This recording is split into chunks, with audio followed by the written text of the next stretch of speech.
distinguished guests and members of the press, thank you for joining us today at the Cafés John Center for Arts. I want to particularly thank the Cafés John Center and its executive director, Vahagan Marabian, for their partnership and support of the U.S. Embassy and of the American people. It is my honor today to welcome Speaker of the U.S. House of Representatives, Nancy Pelosi, on her first visit to Armenia, alongside Representatives Anna Shu, Representative Jackie Spear, and Representative Frank Pallone. Throughout Speaker Pelosi's distinguished service representing California's 12th Congressional District for 35 years, she has been and is a powerful voice for human rights around the world. And she made history when she became the first elected U.S. woman Speaker of the House. Speaker Pelosi's visit underscores the strong partnership between the United States and Armenia and our commitment to supporting lasting peace in the South Caucasus. And now, please join me in welcoming Speaker Pelosi.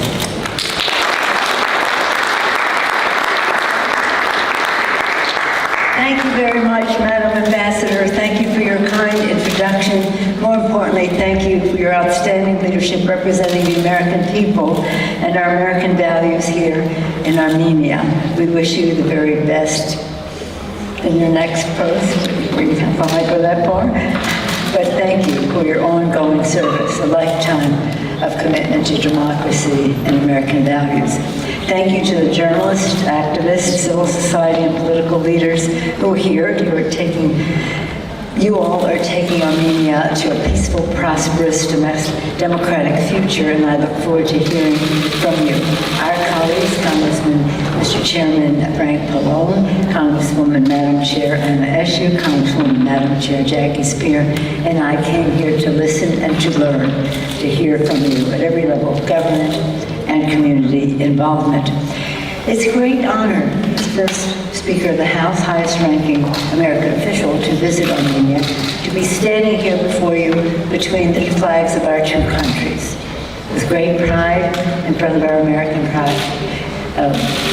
flag and great partnership with the Armenian flag. It is interesting also to be standing in front of this great presentation. I told Hagen when we were coming in that I believe it's appropriate that we are here at the Cafés John Center for the Arts to have this discussion because, as my colleagues can tell you, I'm always saying the arts will bring us together. A time when we forget our differences, we share the glory of the history of our countries. If it's within a country, the artists and others, maybe even journalists at that time, at the final painting, they're here winning the war against the Persians for the democratic, for the Christian country that Armenia has been, and then going way back in history, I should have started over here, to the start of the alphabet. Again, a work of art, a facilitator of writing and the arts. But when we enjoy the arts, as we have coming in here, not completely because we haven't seen the whole museum, but it takes you to know, it inspires you, it makes you laugh, it makes you cry, and you forget your differences around the arts. Thank you, Mr. Vahagan, for your hospitality here today. It's a particular joy to be here as we are on the verge of Armenia Independence Day, September 21st. You know that date better than any of us, and on behalf of the United States Congress, I'm pleased to, I want you to accept our congratulations on this special day. It is, we say that with great pride because for us it's almost like a family visit. So blessed are all of us in our districts by so many Armenian Americans. They with great pride, are patriotic Americans, very, very proud of their Armenian heritage, and they make that very clear to us.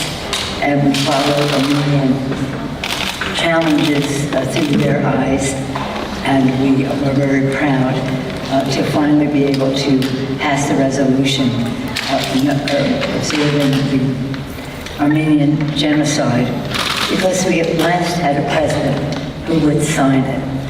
Joe Biden has been a friend of Armenia.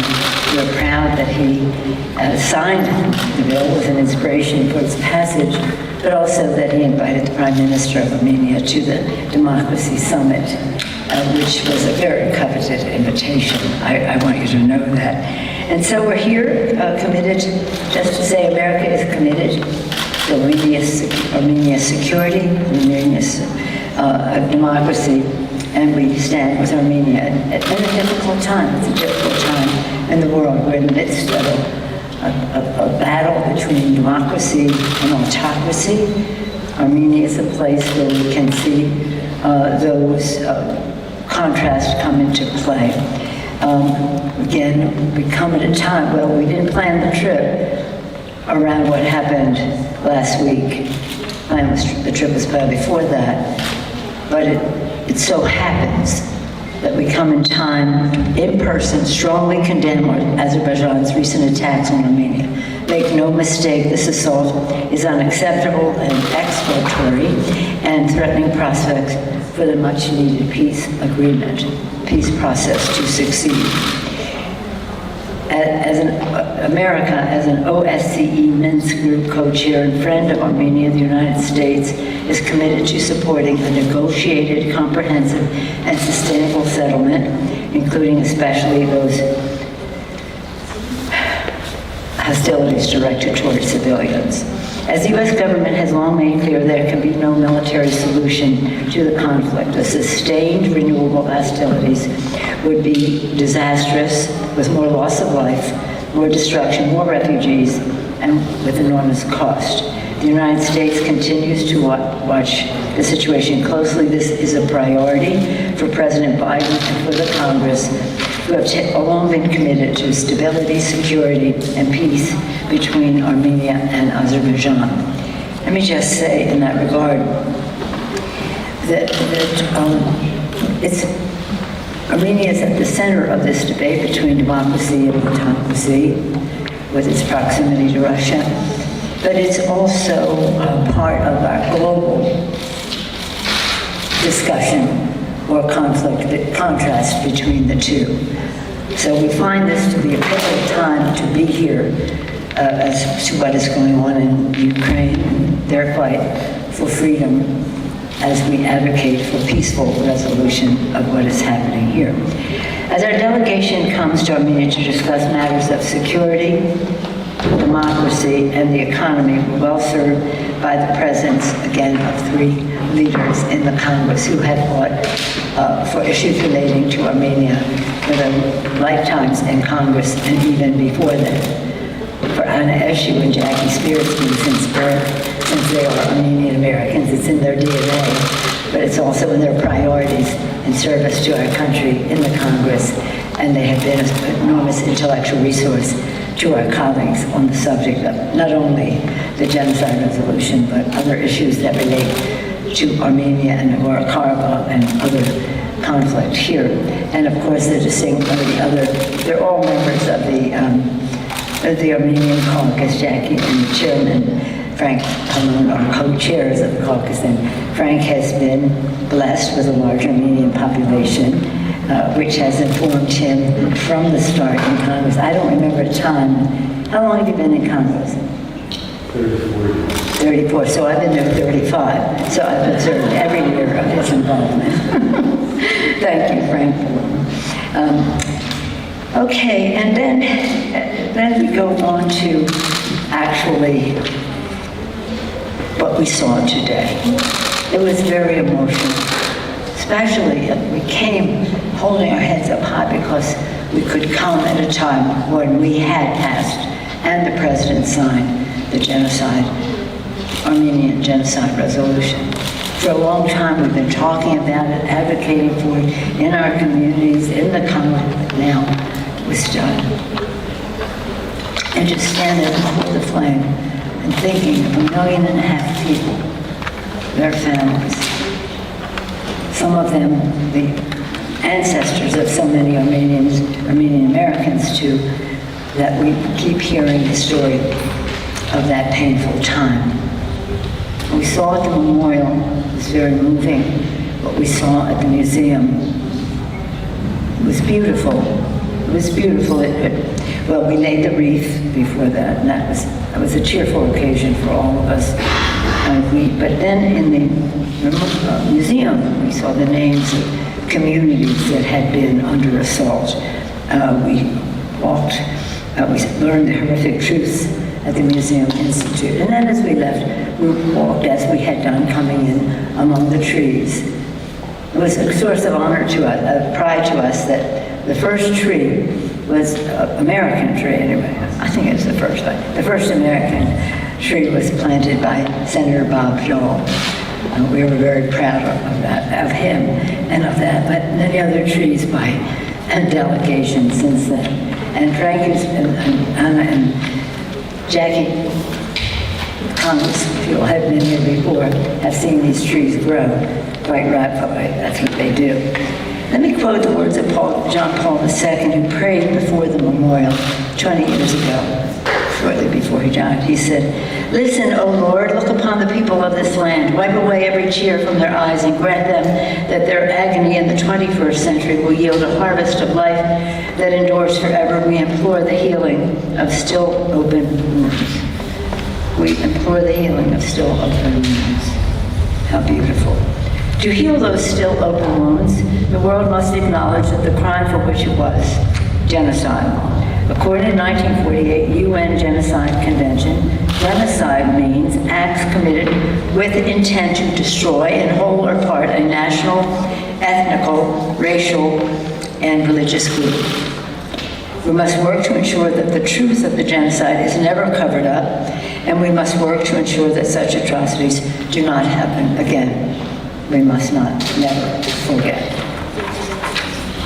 That is why in the 2019 House Resolution 290, offered by the chair of our Intelligence Committee, Adam Schiff, and co-sponsored by all of us, Congress committed not only to commemorating the Armenian genocide through official recognition and remembrance, but also fighting efforts to erase the history, as we reject efforts to enlist, engage, and otherwise associate the United States government with denial of the Armenian genocide or any other genocide.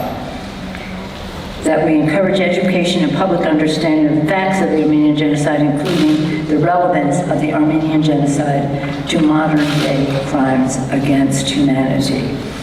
With this resolution and the U.S. government's formal recognition of the genocide, we commit to affirming Armenia's history, denouncing violence and bigotry, and ensuring that such an atrocity, again, can never happen again. Right now, we feel the urgency of our own moral obligation to never forget. As we witness horrors being perpetrated around the globe, including hate crimes against Armenian community, even in America, genocide committed against Uyghurs and others, Russian barbarity against the brave people of Ukraine, and Azerbaijan's use of force in Armenia, killing over 100 Armenians and displacing thousands.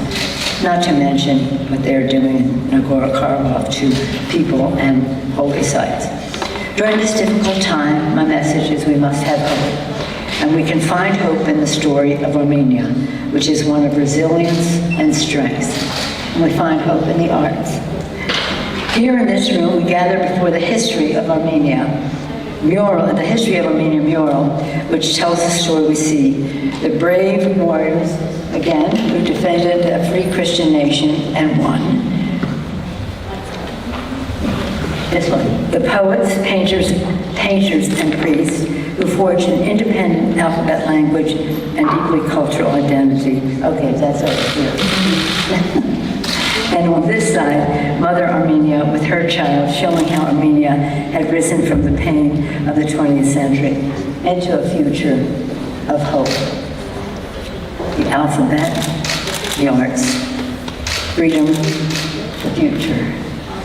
Let me close by quoting another poet, a poet with his prayer, a poet with his poem, the poet Paruyer, am I saying it right? Sabat. Or is it Savach? Savach, okay. One of the greatest Armenian poets, whose likeness is depicted in this mural. Here. Okay. You got him?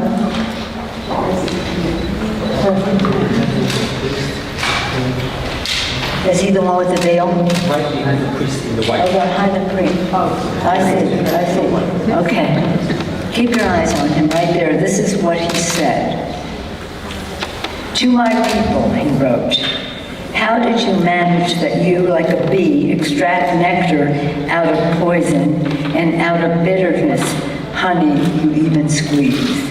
How did you manage to rise after falling 1,000 times? And how did you manage to survive after dying 1,000 times? What miracle made you not to be extinguished as others before had done? The flame never went off, but through long centuries kept on burning. Thank you for this great honor of visiting your beautiful country and seeing how hopeful flame of Armenia burns so brightly. Let us take heed from what His Holiness said and what the great poet Savach portrayed here in this painting has told us in poetry. And as I said, sometimes the arts just have a way of reaching our hearts, as he did with this beautiful poem. God bless Armenia, God bless America, God bless all of you. And now I believe that we're going to have some discussion among us so I can learn from you. I always learn more when I'm listening. Thank you so much for the opportunity.